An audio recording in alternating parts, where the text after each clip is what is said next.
እንደምን አላችሁ እንደምን ቆያችሁ የኖህ መርከብ ሚዲያ ቤተሰቦቼ እንደምን ቆያችሁ እግዚአብሔር አምላክ በድጋሚ ስላገናኘን በእውነት ስሙ ይክበር ይመስገን።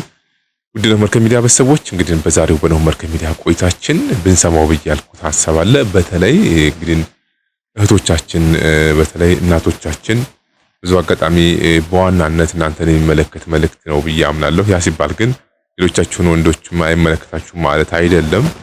ስለዚህ ጥንቃቄ ብናደርግበት በተደጋጋሚ ማስተላለፈው መልእክት ስለሆነ ማለት ነው። በዚህ ጉዳይ ላይ ከምታገኙት ጥቅም ይልቅ የምታጡት ሰላም ስለሚበልጥ ማለት ነው። ስለዚህ ያንን ታሳቢ ያደረገ ከዚህ ከውበታችን ጋር በተገናኘ ከምናደርጋቸው አንዳንድ ባዕድ ነገሮች ጋር በተገናኘ የምናደርጋቸውና እኛ ላይ እግዚአብሔር ከሰጠና ከፈቀደልን ነገር ውጭ የምናደርጋቸው ነገሮች ከሚሰጡን ውበትና ሰላም ይልቅ የሚወስዱብን በርካታ ነገር ስላለ ያንን ታሳቢ ያደረገ ቆይታ እንድናደርግ ስለፈለኩ ነው። ምናልባትም እንግዲህ ይሄንን ጉዳይ በተመለከተ ከዚህ በፊትም አንስቼዋለሁኝ። በተለይ ሴቶቻችን ከዚህ ከፀጉር አጠቃቀም ጋር በተመለከተ ወይም ሌላ ሰው ፀጉር እንግዲህ ገዝታችሁ በምትጠቀሙበት ሰዓት የሚያጋጥማችሁን ሳይድ ኢፌክት መናገር ነው ከኔ የሚጠበቀው። ይሄን በመናገርበት ሰዓት ምናልባት እንግዲህ የሚከፋው ሊኖር ይችላል። እንግዲህ እውነታውን ግን መቀበል ግድ ይለናል ብዬ አምናለሁኝ። ይሄንን ምላችሁ አሁንም ስለማይጠቅም ነው። ለእናንተ የሚጠቅመውን ነገር መናገር ተገቢ ነው። ምናልባት ከጊዜ በኋላ አሁን ላይ መስላችሁ ይችላል።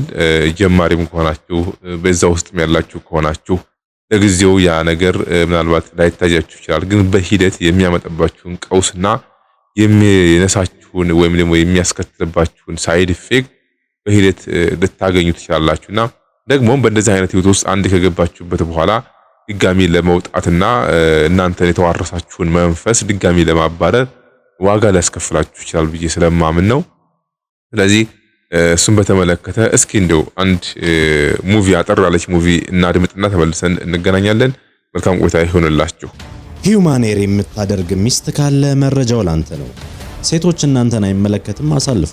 ከሰሞኑ የወጡ መረጃዎች እንደሚያመለክቱት ሂዩማን ኤር የሚያደርጉ ሴቶች ትዳራቸውን የመፍታት እድላቸው 85% እንደሚደርስ የዘርፉ ተመራማሪዎች እየገለጹ ይገኛሉ።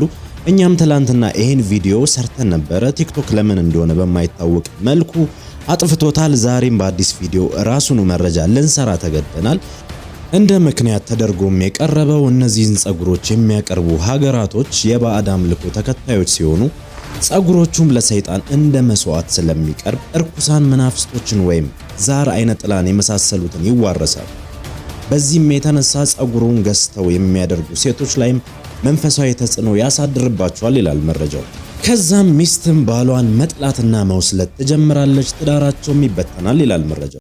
ምናልባት እንግዲህ ይሄንን ጉዳይ በተመለከተ በነገራችን ላይ ይሄ መጀመሪያ አይደለም። በተለይ ነባር የሆናችሁ የኖህ መርከብ ሚዲያ እህቶችና ወንድሞቼ በተደጋጋሚ እየሰራሁበት ነው ያለሁት። ይሄንን ማድረግበት ምክንያትም በየጊዜው ወደ ኖህ መርከብ የምትመጡ እህቶች ወንድሞች አዳዲሶች ምናልባትም በዋናነት ይመለከታችኋል ብዬ አምናለሁ። ያው ከዚህ በፊት ካልሰማችሁት ብዬ ነው።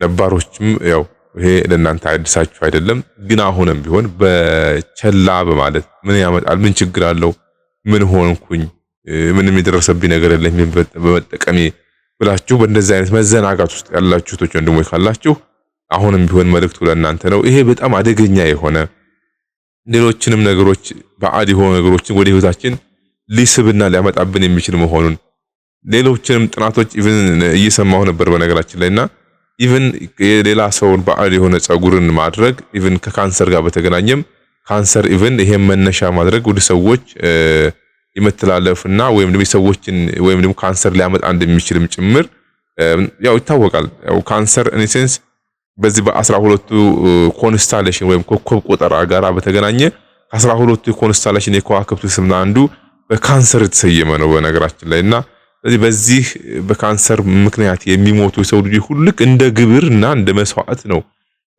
ኮንሲደር የሚደረገው።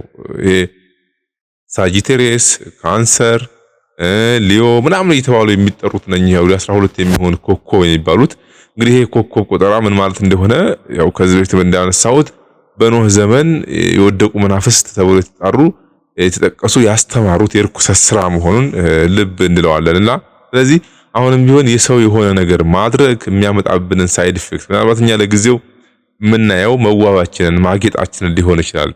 ግን የሚያመጣብንን ሳይድ ኢፌክት ግን ለተለያየ ዲፕሬሽን፣ ለተለያየ ጭንቀት፣ ለተለያየ ያልሆነ ቀውስ ማለት ነው። በነገራችን ላይ ይሄ የዛር ምንድነው ሰንጋላ ጠቋር ምናምን እየተባለ የሚጠሩ መናፍስቶች በዚህ ጸጉር አማካኝነት አድርገው ወደ ህይወታችን እንደሚገቡና እኛ ላይ እንደሚቀመጡ ነው።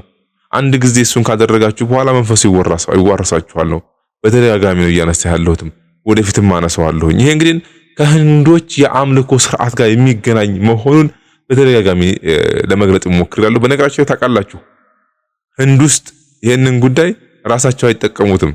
ምናልባት ቢጠቀሙ ኢቭን እንኳን ህጋዊ በሆነ መልኩ ነው ባልሆነ መልኩ ነው የሚጠቀሙት እንጂ እንደ ሀገር ኢቭን ራሱ ይሄን ጉዳይ አይጠቀሙም።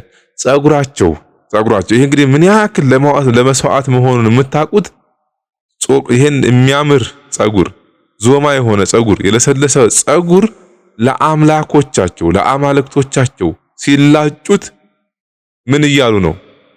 ግብር እያሉ ለሚላጩት ማለት ነው። እንዴት እንደሚያሳሳ ታውታላችሁ ሲላጩ ኢቭን ራሱ ማለት ነው።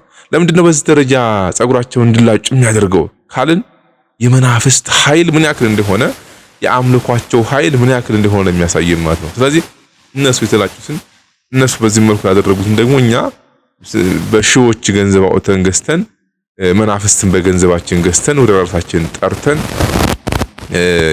ራሳችን ላይ ያልሆነ መከራና ያልሆነ ድብርት እንዲመጣ ማድረግ አግባብ ነው ብዬ አላምንም። ስለዚህ በማወቅ የምታደርጉ እንግዲህ ምንም ማድረግ አይቻልም። ባለማወቅ የምታደርጉ እህቶች ወንድሞች ግን ከዛሬ ጀምራችሁ ወደፊት ማስተላልፈዋለሁ ይሄን መልእክት አዳዲስ ሰው መጣ ቁጥር መረጃው አዲስ ስለሚሆንበት ስለዚህ ጥንቃቄ እናድርግ ለማለትም ጭምር ነው። በዚህ በተጨማሪም ምናልባት ከህንዶች ጋር በተገናኘ ህንዶች ምን ያክል የአምልኮ ስርዓታቸው በነገራችን ላይ እጅግ የሚዘገንን እጅግ በጣም የሚኮሰኩስ ሁሉ ነው። በጣም የሚያሳዝን ሁኔታ ማለት ነው። እስኪ አንድ ቪዲዮም አሳያችኋለሁ። በዚህ በጸጉር ይሄ ጸጉር ብቻ አይደለም ለአምልኮ አድርገው የሚያቀርቡት።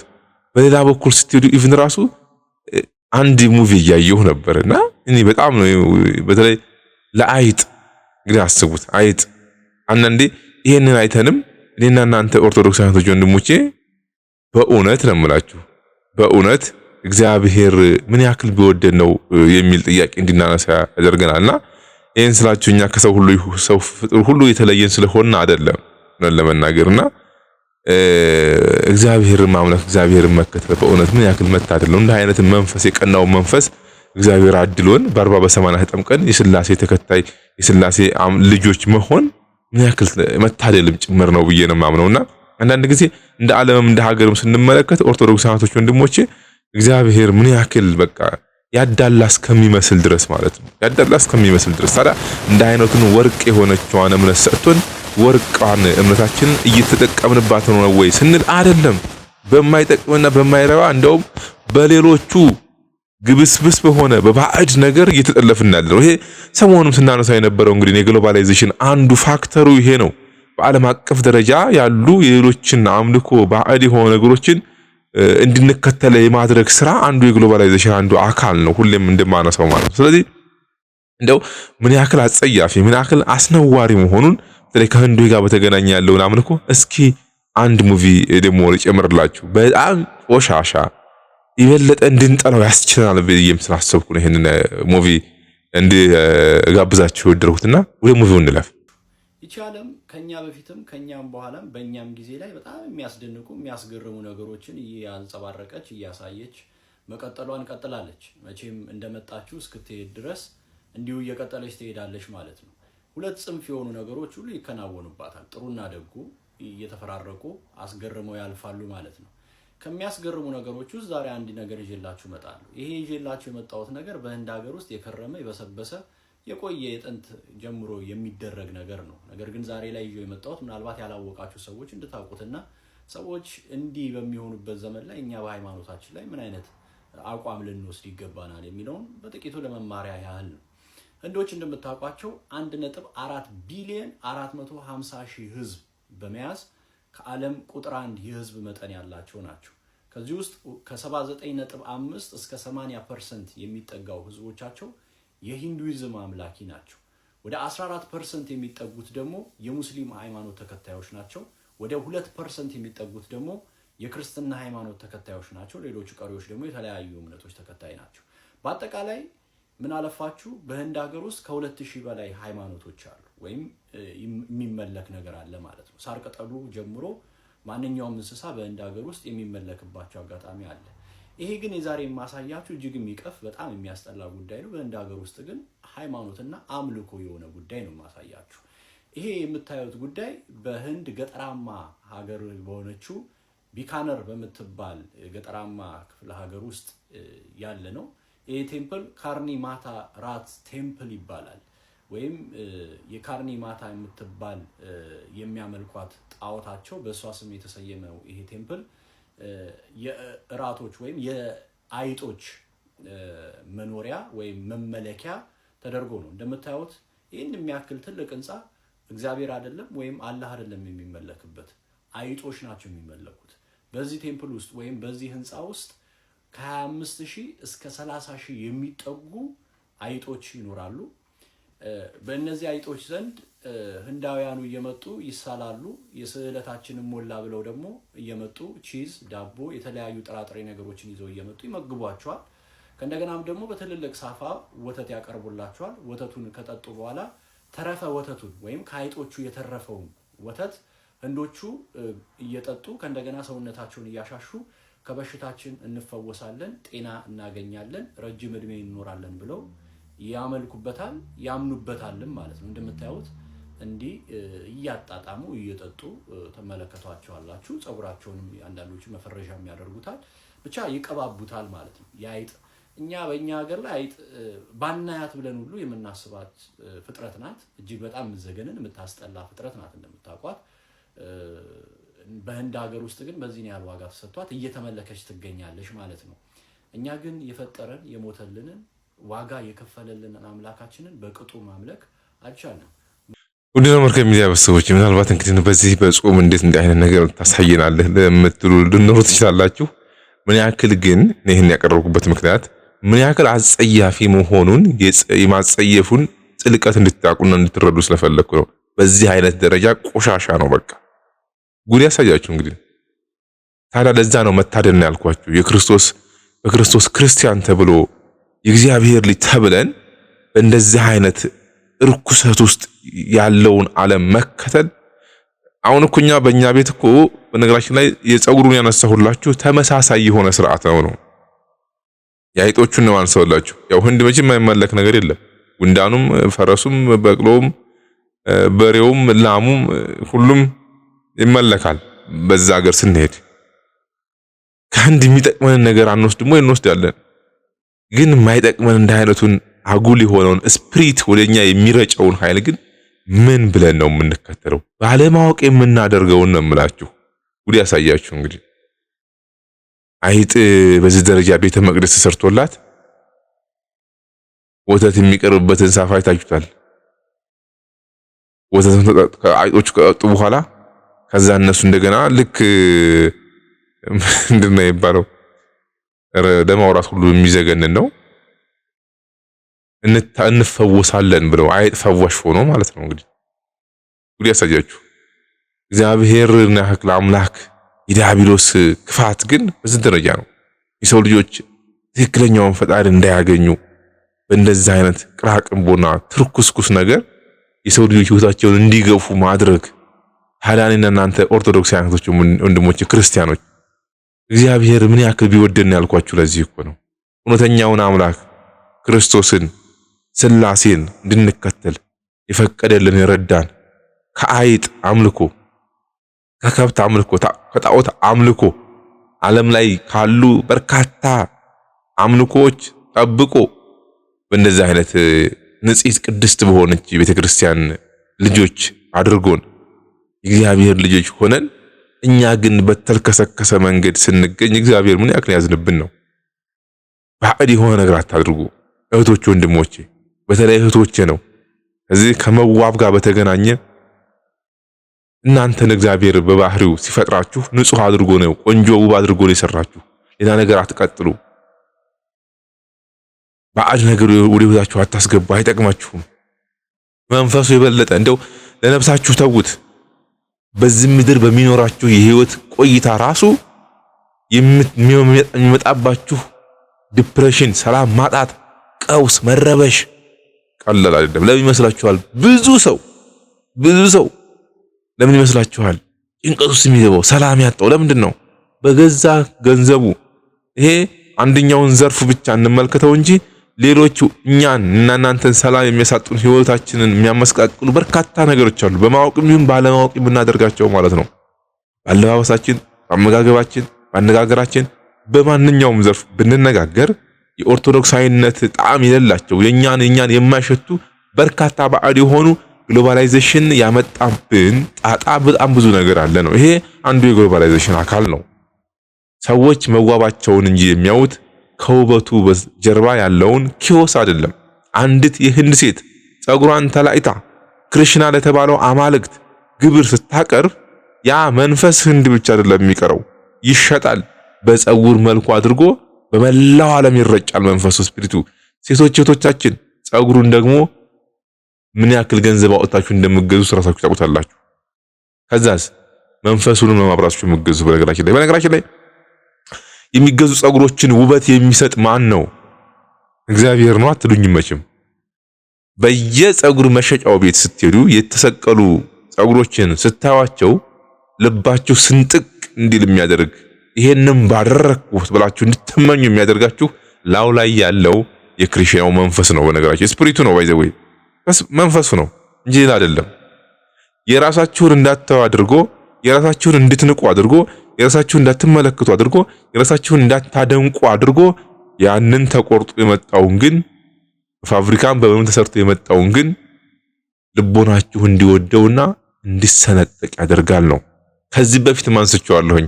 በዚህ በቫላንታይን ዴይ ጋር በተገናኘ ፓን የተባለው የግሪክ አማልክት በዓመት አንድ ጊዜ የሚከበረው በዓል ማለት ነው። በጣም አግሬሲቭ ስለሆነ አማልክቱ በጫካ ውስጥ የሚኖር ዋይልድነስ ውስጥ የሚኖር ስለሆነ ለግንኙነት ከሴቶችም ጋር ከወንዶችም ጋር ለመገናኘት ማለት ነው በዓመት አንድ ጊዜ ይመጣል። በሚመጣበት ሰዓት በጣም አግሬሲቭ ስለሆነ በጣም አግሊ ስለሆነ መልኩ የሚያስጠላ ስለሆነ ሴቶቹ ይሮጣሉ፣ ወንዶችም ይሮጣሉ። እሱ ፊት ማንንም መቆም አይፈልግም። መልከ ጥፉ ስለሆነ ማለት ነው። ያው የሀገራችን ብሂል አለ አይደለ? መልከ ጥፉን በምን ይደግፉ ይባላል? በስም ይደግፉ ይባላል። ታዲያ ይሄንን መልከ ጥፉነቱን ለመሸፈን ኪውፒድ የሚባሉ ወይም ደግሞ ትንሽ መላእክት ክንፍ ያላቸው በቫላንታይን ዴይ ብዙ ቦታ ላይ ተሰቅሎ የምታያቸው በፎቶ መልኩ እነሱ የጦር ቀስት ሰው ልብ ይወጉ ሲያሳዩ ሴቶቹ በዚህ ሰዓት የራሳቸው እነሱ ልብ እንዲወጋ ያደርጋሉ። መንፈሱ ነው የሚወጋቸው ስፒሪቱ ማለት ነው። ከዛ ለዛ አስቀያሚ ለተባለው ለፓን እንዲንበረከኩ ያደርጋቸዋል ማለት ነው። በተመሳሳይ አሁን ወደ ጸጉሩ ስንመጣ ጸጉሩ ላይ ያለው የክሪሽና መንፈስ ልቦናችንን ነው ሰንጥቆ የሚጥለው ማለት ነው። አንዳንድ ጸጉሮች እኮ አሉ እንደ እውነት ልናገር ከተባለ እኮ አይደለም ለሴቶቻችን አይደለም ቀርቶ ወንዶቹን የሚያጓጉ ጸጉሮች ሁሉ አሉ ተሰቅለው የምናያቸው። ምንድነው ካልን ስፒሪቱ ነው መንፈሱ ነው። እንዲህ አይነቱ መንፈስ ደግሞ መቃወም አለብን ነው። እንዲህ አይነቱ መንፈስ ደግሞ መራቅ አለብን ነው ዋናው ዓላማ ማለት ነው። እና በነፍሳችን እንደው ተውትና በስጋችን በዚህ ህይወት ዘመናችን በምንቆይበት ህይወት ጉዞ ውስጥ እንኳን የሚያመጣብን ቀውስ እንዲህ ቀላል አይደለም ለማለትም ጭምር ነውና ግን በተደጋጋሚ ይሄንን ማንሳበት ምክንያት ብዙ ጊዜ የምናያቸው ብዙ የምንመለከታቸው በእንደዚህ አይነት ጉዳይ ህይወት ውስጥ ያሉ እህቶች ስላሉ ከዚህ ተቆጠቡ። አዎ አውቃለሁ። አንዳንዳችሁ እህቶች ወንድሞቼ ምናልባት እህቶቼ ብዙ ገንዘብ ኢንቨስት አድርጋችሁ አወጣችሁ እንዴት ለጣለው የምትሉበት አጋጣሚ ሊኖር ይችላል። ግን እንዳጥሉ እንድሳሱ የሚያደርጋችሁም ያው መንፈሱ ነው። በጆሮአችሁ ሹክ እያለ ማለት ነው። ጓደኞችሽ እንዲህ እያደረጉ ያንቺ ቤተሰቦች እንዲህ እያደረጉ ይሄን ያክል ገንዘብ አወጥተሽ ገዝተሽ ያንቺ ጸጉር እንደዚህ ነው እንዴት ይሄን የራስሽን ጸጉር እንዴት ሰው በተፈጥሮ ያፍራል? እግዚአብሔር የፈጠረውለት ነገር ሰው ማፈር አለበት እንዴ? እግዚአብሔር የፈጠረልን ነገር ስተን በባዕድ ነገር ምን ነው ጥሩ ነገር በሆነ እኮ ችግር አልነበረውም እኮ ሰየው። ግን አይደለም ስፒሪት ነው መንፈስ አለበት ነው። ስለዚህ ከዚህ እንቆጠብ። ይሄ አይበጀንም። መንፈሱ በነገራችን ላይ በእናንተ ብቻ አይደለም የሚቀረው፣ ትዳራችሁን ይበትነዋል። ልጆቻችሁን በልጆቻችሁ መካከል ይረማመዳል። ውቃቢ ነዋ። የውቃቢ መንፈስ ጸጉሩን በጸጉር አድርጋችሁ ራሳችሁ ላይ ቁጭ አድርጋችሁ ከዛ የሚወለደው ልጅ ቤት ውስጥ ያለው ልጅ ከዛ መንፈስ ይርቃል ማለት ነው እንዴ? አይደለም። በተደጋጋሚ በሀገራችን ለምሳሌ መተት የሚያስመቱት ሰዎች አሉ። ሰው ጋር ሄደው እከሌ ላይ እንዲህ አድርገህ መትትልኝ የስተፋቅር የምናምን ብሎ ሰዎች በማወቅም ባለማወቅ ቢያደርጉትን እኛ ግን በገንዘባችን ገዝተን መንፈስን ራሳችን ላይ ክሪሽናል በገንዘባችን በብራችን ቆጥረን ክሪሽናል ራሳችን ላይ እንጭናለን ማለት ነው። ከዛስ ዲፕሬሽን ነው። እንድንጾም አያደርግም። ሃይማኖታችንን እንድንጠላ፣ እምነታችንን እንድንቀይር፣ ጾም ጸሎት እንድንጠላ፣ ንስሐ እንድንርቅ ያደርገናል መንፈሱ ማለት ነው። ሰው በገዛ እጁ ገንዘቡን አውጥቶ መንፈስ ወይም ክሪሽናን መግዛት የለበትም። ክሪሽና ማለት በግብጽ ውስጥ በህንድ ውስጥ የሚመለክ አማልክት ነውና ለሱ የሚደረግ የጸጉር መስዋዕት ነው። ከዚህ እንጠንቀቅ። ሌሎች በርካታ ነገሮችም አሉ የኛ ያልሆኑ ባዕድ ይሄንን ትምህርት ያስተማረውን እኮ አዛዚኤልን እኮ እግዚአብሔር እኮ አስሮታል እኮ ታውቃላችሁ። የዛ ዓለምን መዋብ እንሽላሊት ይሄ እኩል መኳልን መዋብን ያስተማረውን አዛዚኤል ነስማዚያን እግዚአብሔር አስሯቸዋል። አንዳንዴ ግልጽ መነጋገር ስላለብን ነው። ሴቶቻችን በቃ እግዚአብሔር የሰጣችሁን ውበት ጠብቁ።